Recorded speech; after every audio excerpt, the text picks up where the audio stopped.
Hey there. Let's talk about something you've done at least 400 times in your life. Something so ordinary, we barely notice it.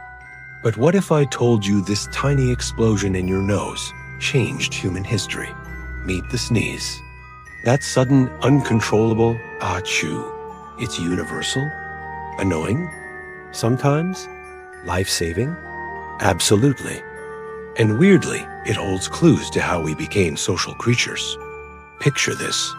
100,000 years ago, a small band of early humans huddle in a cave. One feels that familiar tickle. Achoo.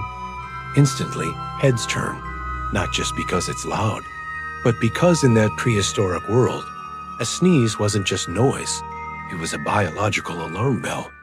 See, we sneeze for survival. Dust, smoke, pathogens, your nose violently ejects them at 100 miles per hour. It's brilliant design. But here's the twist.